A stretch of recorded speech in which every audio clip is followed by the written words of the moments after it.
कैसे भगाया हा महाराष्ट्र आहे आणि ह्या महाराष्ट्रामध्ये माज उतरवूनच भेटतो.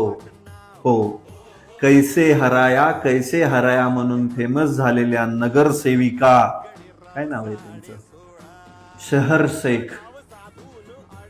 शहर शेख यांचं नगरसेवक पद लवकरच जाणार आहे. का? त्यांनी त्यांचं जात प्रमाणपत्र चुकीची आणि खोटी माहिती देऊन मिळवलंय आणि याच्यावरती शिक्कामोर्तब पण झालंय. मुळातच शहर शेख ह्या महाराष्ट्रीयन नसून यूपीच्या रहिवासी आहेत, तरी पण त्यांनी महाराष्ट्राचा ओबीसीचा दाखला मिळवला आणि त्या ओबीसी दाखल्याच्या जीवावरतीच निवडणूक लढवली.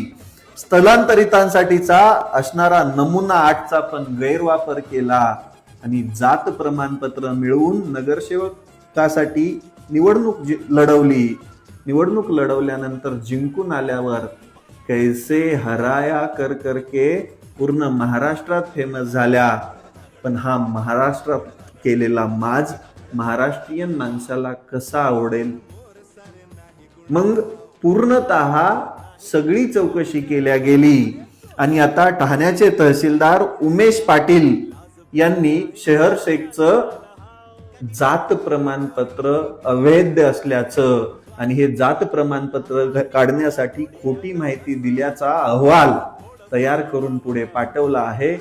मॅडमचं लवकरच नगरसेवक पद जाईल आणि महाराष्ट्रामध्ये येऊन केलेला माज पण उतरेल, कारण की हा महाराष्ट्र आहे आणि या महाराष्ट्रामध्ये बाहेरून येणाऱ्यांची दादागिरी कधीच खपवून घेतली जात नाही.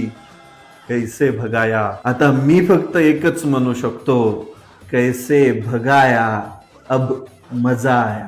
नमस्कार मंडळी, स्वागत आहे तुमचं मराठी एक्सप्रेस या आपल्या लोकप्रिय चॅनलमध्ये. कैसे हराया असं म्हणत या नगरसेविका खूप फेमस झाल्या होत्या.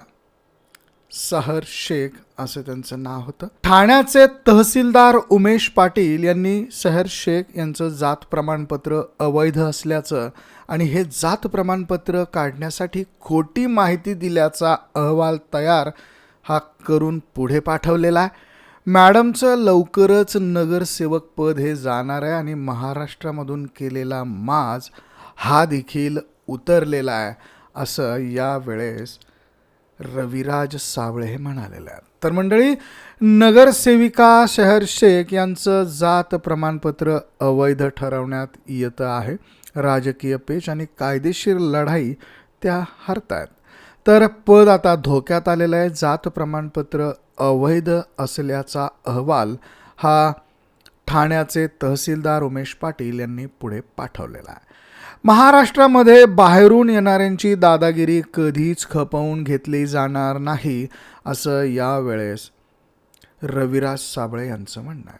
तर मंडळी, नमुना नंबर 8 म्हणजे स्थलांतरितचा चुकीचा वापर करून प्रमाणपत्र मिळवलं असल्याचं सांगितलं गेलं. निवडणूक लढवण्यासाठी खोटी माहिती सादर केल्याचा ठपका ठेवण्यात आला. तहसीलदार उमेश पाटील यांचा चौकशीचा अहवाल हा त्यांच्या विरोधात गेलेला आहे. ठाण्यातील नगरसेविका शहर शेख यांचं नगरसेवक पद हे आता धोक्यात आलेलं आहे.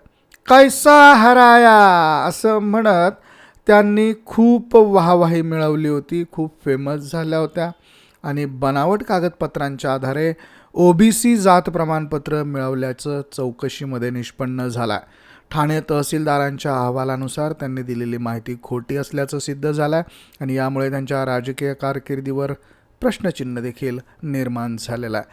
नगरसेविका या मूळच्या महाराष्ट्रातील नसून उत्तर प्रदेशच्या रहिवासी असल्याचं समोर आलेलं आहे. त्यांनी महाराष्ट्रातील ओबीसी प्रवर्गाचा लाभ घेण्यासाठी स्थलांतरासाठी नमुना नंबर 8चा गैरवापर केला आणि ही चुकीची माहिती सादर केली आणि त्यावरनं जात प्रमाणपत्र मिळवलं. या जात प्रमाणपत्राच्या आधारे त्यांनी महानगरपालिका निवडणूक लढवली आणि विजय देखील मिळवला. या प्रकरणाची सखोल अशी चौकशी झाल्यानंतर ठाण्याचे तहसीलदार उमेश पाटील यांनी हे जात प्रमाणपत्र अवैध असल्याचा अधिकृत अहवाल हा सादर केला.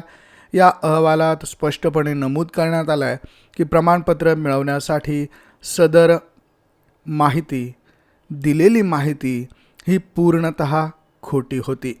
त्यामुळे आता यांचं नगरसेवक पद हे धोक्यात आलेलं आहे.